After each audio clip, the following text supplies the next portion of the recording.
I'm Jess, a 26-year-old nurse who's seen enough to know life ain't always a smooth ride. The day that rock band rolled into town was a break from the usual chaos. Their music was my escape, something my soul craved more than my next breath. That night, I decided to let loose, heading to their concert alone, not knowing it'd change my life. The arena was packed, the air electric with anticipation. I wove through the crowd, finding a spot that felt like it was made just for me. That's when I bumped into him, literally. A tall guy with a mischievous smile, wearing a band tee that looked like it had seen better days. "Hey, watch it!" I snapped, more out of surprise than annoyance. "Sorry, didn't see you there," he replied, his grin widening. "You here alone?" "Yeah, and by the looks of it, so are you." I shot back, my defenses up. He laughed, a sound that seemed to cut through the pre-concert buzz. "Name's Tom. And yeah, I wouldn't miss this for the world. These guys are like the soundtrack to my life." "Jess," I said, offering a hand grudgingly. His grip was firm, reassuring somehow. "Same here. Grew up with their music." We chatted as if we'd known each other for years, not minutes. Tom had a way of making me laugh, really laugh, something I hadn't done in a while.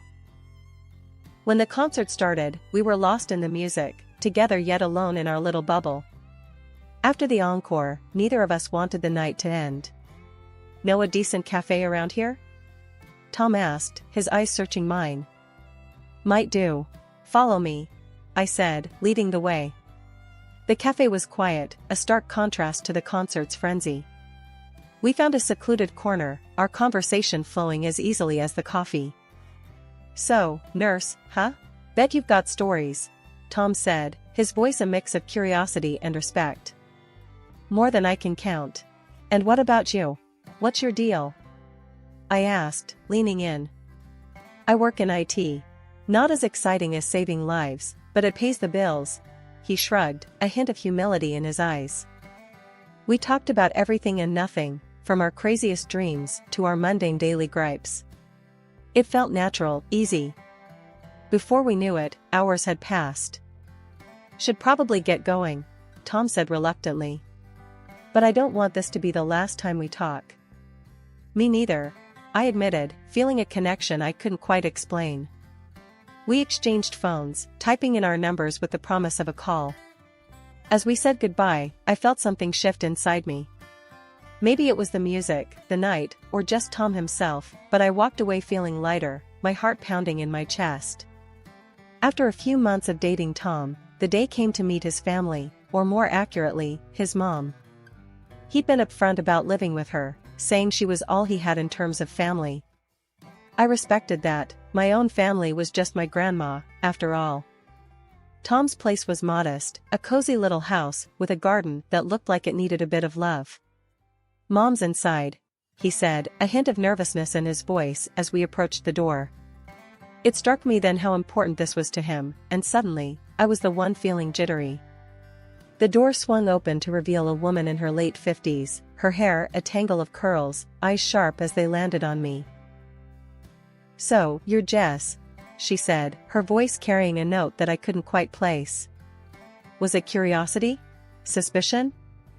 "Nice to meet you, Mrs. Johnson," I offered, extending a hand that she took after a brief hesitation. "Call me Linda," she said, leading us into the living room. The place was neat, filled with photos of Tom at various ages.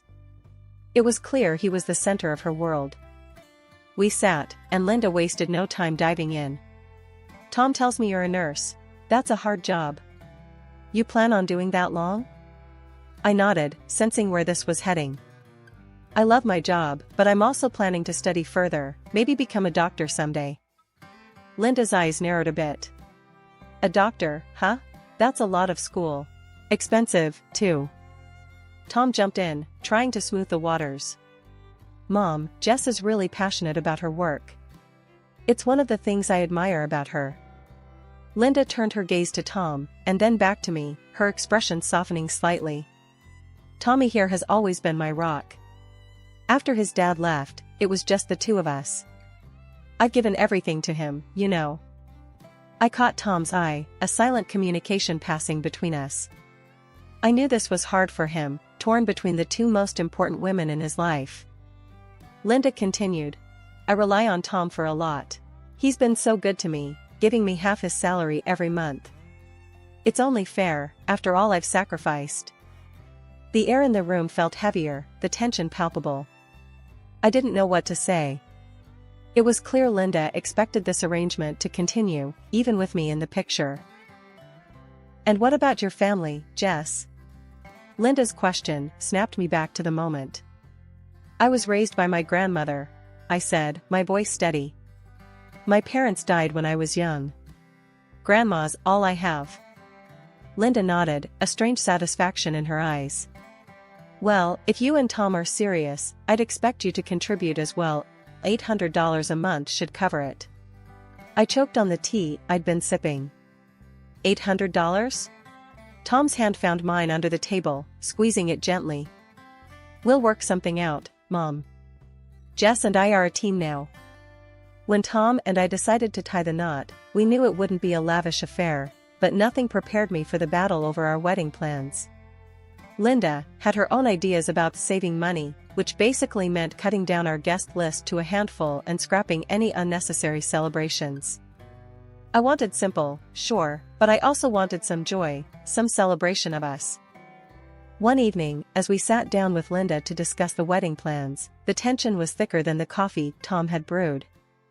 So, I was thinking, Linda began, in that way that told you she wasn't just thinking, she was deciding. Why waste money on a big venue when we have a perfectly good backyard? Tom squeezed my hand under the table, a silent plea for patience. Mom, Jess, and I were hoping for a bit more, celebration. Not just a backyard thing. Linda's eyes narrowed, her lips pursing in that familiar line of disapproval. And who's going to pay for this celebration? You too? With what money? I took a deep breath, readying myself. We've been saving, Linda. And it's not like we want something extravagant.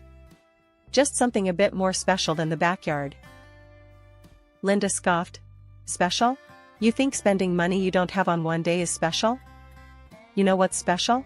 Security. Not starting your married life in debt. I could feel my patience wearing thin, but I held my ground. We understand the value of money, Linda. We're not talking about going into debt. Just a modest celebration at a small venue. We've done the math. Despite Linda's protests, we managed to reach a compromise of sorts, a small venue, close family and friends, and a strict budget. Linda insisted on overseeing the catering, claiming she could cut costs, which meant we ended up with a buffet that was more potluck than professional. On the day of our wedding, the venue looked, well, modest.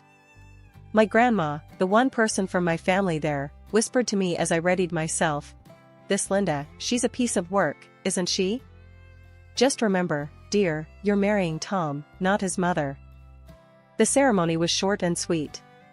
Tom looked handsome, and when I walked down the aisle towards him, the look in his eyes told me we'd made the right choice. It was our moment, and even Linda couldn't tarnish that. At the reception, as guests mingled and the homemade buffet was served, Linda took it upon herself to remind everyone how much money we'd saved. "Just think what they can now put towards their future," she announced to a group of our friends, who nodded politely, their expressions a mix of amusement and sympathy.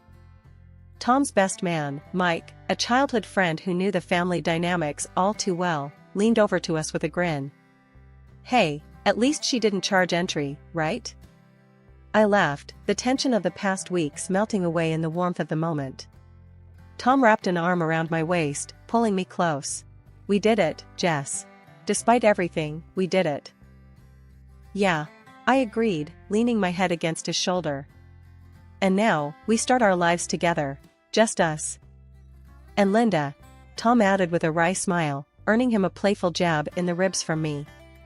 Settling into married life with Tom was like navigating a boat on choppy waters. Our tiny rented apartment became our haven, a place where we planned to build our future together. But the shadow of financial strain loomed large over us, darkening even our brightest moments. One chilly evening, as we sat huddled over our budget spreadsheet, the reality of our situation hit me hard.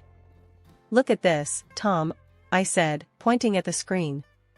After rent, bills, and your mom's $800, there's barely anything left for us. Tom rubbed his eyes, weary from the long day. I know, Jess. But what can we do? Mom depends on that money. I sighed, frustration bubbling inside me. But does she really need that much? We're barely scraping by as it is. And we've been putting off so many things, like fixing the car, and even thinking about a down payment for a house. Tom's expression hardened, a defensive edge creeping into his voice. Jess, we've been over this. My mom raised me by herself. It's my duty to take care of her now. The argument ended with us in a tense silence, each stewing in our own stubbornness. But it didn't end there. Linda, ever the persistent one, took to calling me regularly, each conversation a thinly veiled reminder not to forget the $800 monthly tribute to her bank account. And when calls didn't cut it, she'd appear at our doorstep, lamenting her hard life and hinting heavily that a little more financial support wouldn't go amiss. I did my best to ignore the hints, to smile and nod and change the subject. But it grated on me, the constant pressure, the relentless reminders of a debt Tom felt we owed. Finally, one evening, after another of Linda's visits, I couldn't hold it in any longer. Tom, we need to talk about your mom, I started, the day's frustrations bubbling to the surface. I'm tired, Tom. Tired of the hints, the constant pressure for more money. We're saving for a down payment, for our future. Can't she see that? Tom's face went from puzzled to dark in seconds. My mom is always right, Jess, he said, his voice icy. You have no right to talk about her like that. She sacrificed everything for me. His words hit like a slap. So what, our plans, our future, doesn't count for anything? I shot back, anger rising. That was it. Tom shut down, walls up, and suddenly we were two strangers living in the same space. He wouldn't talk to me, not really. Our conversations dwindled to nothing, replaced by messages left on stickers on the fridge. Need milk. Working late. The bare minimum of communication. One rare evening, when the silence felt a bit less oppressive, I decided to broach the subject, the words tumbling out of me before I could think better of it. Tom, do you ever think about, us having kids? Tom, who'd been half focused on some bills, looked up, his expression unreadable. Kids? Jess, you know how Mom feels about that. She's already stretched thin with just us helping out. Yeah, but it's not about her, is it?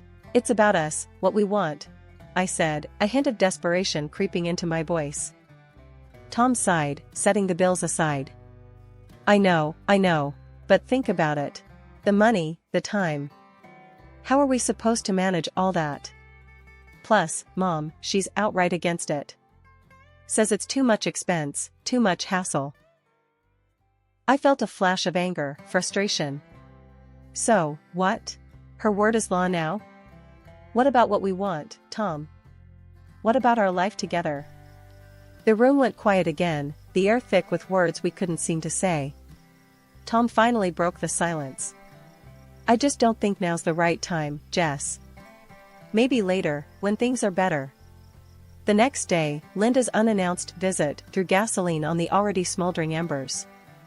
I heard you two talking about kids, she started, her tone accusatory as if the mere thought was an affront to her. Yeah, so? I said, my patience worn thin. Linda's eyes narrowed. So, you think you can just bring kids into this mess? You can barely take care of yourselves. Where do you think the money for that will come from? Out of what you should be giving me. Her words stung, not because they were true, but because of the blatant disregard for our autonomy, our desires as a couple. It's our life, Linda. Our decision. I shot back, my voice firm. Your decision? No, my son's decision. And he knows better than to make a foolish mistake like that, Linda countered, her voice rising. The argument spiraled from there, voices raising, words that couldn't be taken back flying between us. It ended with me saying something I'd never thought I'd have to. Maybe we shouldn't see each other for a while. This is too much. Linda left in a huff, and Tom, when he found out, sided with her. Our home felt more like a battleground, each of us entrenched in our positions, the idea of starting a family now a no man's land between us. It started with a phone notification that blinked innocently enough, but held a punch that knocked the wind out of me. Tom had transferred $1,000 to his mom this month, not the usual $800. My mind raced, confusion and anger swirling together. When I confronted him, his response was as cold as the look in his eyes. "It's my decision, Jess. It's for my mom," he said, his voice flat, leaving no room for discussion. "But we agreed on a budget, Tom. We have our own needs, our own plans. How could you just change that without even talking to me?" I shot back, my voice rising with every word. Tom shrugged, a dismissive gesture that stung more than I expected. "Things change. I don't have to consult you on everything." That was the moment I felt it, the crack in what I thought was solid, the betrayal of our partnership. But the worst was yet to come. Days later, a friend from work, Carrie, called me, her voice hesitant. "Jess, I hate to be the one to tell you this, but I think you should know." She trailed off, the pause heavy with dread. "What is it, Carrie?" I urged, a sinking feeling in my stomach. "I saw Tom's profile on a dating site. He even messaged me, not realizing who I was at first." "I'm so sorry," she finished, her voice a mix of sympathy and discomfort. My world stopped. The air left my lungs in a rush, and I felt dizzy. "Are you sure?" I managed to whisper, clinging to a thread of hope that it was all a mistake. "Yes, I'm sure. I can send you the screenshots if you want," Carrie offered, and true to her word, she did. The evidence was undeniable. There was Tom's picture, his profile, and the messages he'd sent, flirting, suggesting they meet up. The betrayal cut deep, a wound I wasn't sure could ever heal. When Tom came home that night, I was waiting, the screenshots glowing accusingly on my tablet. His reaction was one of shock, then anger, not at being caught but at being confronted. "What, you're spying on me now? Invading my privacy?" he exploded, the audacity of his anger almost laughable. "Spare me, Tom. How long? How long have you been doing this?" I demanded, my voice shaking with emotion. Tom's anger fizzled out, replaced by a resignation that was somehow worse. "I don't know, Jess. A while, I guess. I needed something else. Something more. More than me. More than us," I said, the reality settling in like a stone in my stomach. "Yeah, I guess so," he admitted, and with those words, the last of my hope evaporated. "I want a divorce," I said, the words tasting bitter on my tongue. Tom looked at me then, really looked at me, and for a moment, I saw a flicker of the man I married. But it was gone as quickly as it came, replaced by a cold indifference. "Fine," he said simply. "If that's what you want." The divorce proceedings were quick, devoid of the messy entanglements that come with shared assets or children. I moved back to my grandmother's house, the only place that still felt like home, carrying with me the pain of betrayal, but also a sense of relief. 3 months post-divorce, and life had started to settle into a new kind of normal, or as normal as it could get without Tom and his mom, Linda, in the picture. That is until my world got rocked again, but this time by loss. My grandmother passed away, leaving behind a void no one could fill. Along with the heartache came a surprise. She left me her house and a hefty sum of $800,000. Just when I thought things couldn't get any more surreal, Linda showed up at my doorstep, bursting with a kind of frantic excitement that felt out of place given the recent funeral. "Jess, darling. I heard about your inheritance. What a blessing." Linda gushed, not wasting a second on pleasantries. I stared at her, incredulous. "Linda, what are you doing here?" She brushed past me into the house, as if we were still family. "Now that you've come into this money, you can surely afford to help me out a bit more. Not just the usual $1,000, but maybe double that? And, oh, a small gift wouldn't hurt. Something nice, expensive." Her words were like a slap in the face, each one more absurd than the last. But it was her next statement that really threw me. "And since you're so well off now, I suppose it's okay for you to have a baby with Tom." I mean, with this kind of money, why not? I couldn't help it, laughter bubbled up from within me, loud and uncontrollable. Linda looked at me as if I'd lost my mind. Linda, you do know Tom and I are divorced, right? 3 months ago. Your son and I are done. Over. The look on her face was priceless, a mix of shock, disbelief, and something that looked suspiciously like panic. Divorced? But Tom never said. Why would he hide that? Maybe because he didn't want to crawl back to Mommy's house? Or maybe he thought you'd cut him off financially? I shrugged, the absurdity of the situation not lost on me. Linda fumbled for her phone, dialing Tom in a frenzy. The conversation was short and heated, her voice rising with every word until she finally hung up, her face pale. He said it's true. Said he didn't tell me because he wanted to maintain independence. Independence. Now he tells me this, when we could have been rich.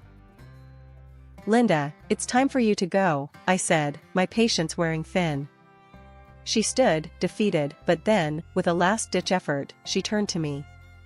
Jess, can't you reconsider? For the sake of the family? Tom made a mistake, but surely. I cut her off with another round of laughter. Linda, there is no family, not between me and Tom. And after everything, you really think I'd go back to him?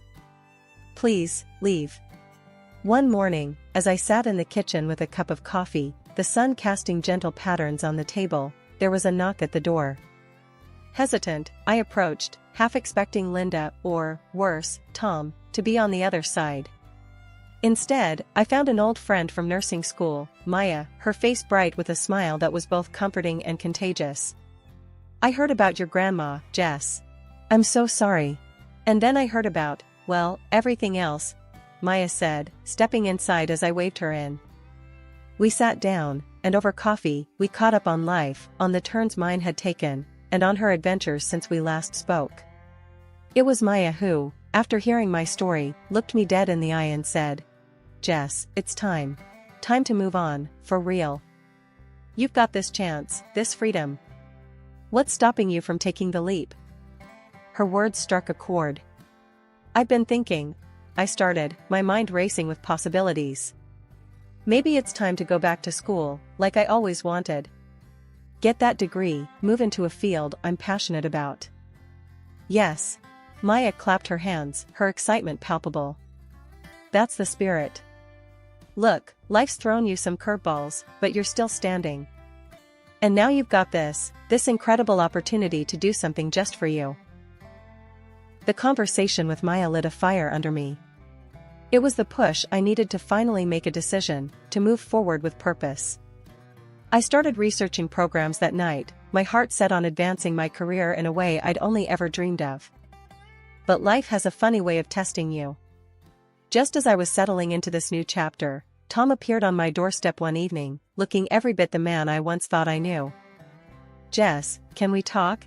He asked, a nervous edge to his voice I wasn't used to. I hesitated, a part of me curious, another part wary. All right, Tom. Talk. He shuffled uncomfortably, looking around as if searching for the right words in the air around him. I heard about your inheritance. And about what you're doing with it. Going back to school, that's great, Jess. I raised an eyebrow, crossing my arms. Thanks, Tom. Was there something else? He sighed, a deep, weary sound. I guess I just wanted to see if there was a chance for us. I've been doing some thinking, Anne. No, Tom, I cut him off, my voice firm but not unkind. There's no chance for us. Not anymore. I've moved on, really moved on. And you should too. As he turned to leave, I felt a weight lift, a final closure on a chapter that had dragged on too long. In the days that followed, I found myself more focused, more determined. I was building a life on my own terms, free from the expectations and disappointments of the past. My studies gave me a sense of direction, and my grandmother's inheritance allowed me the freedom to pursue my dreams without restraint.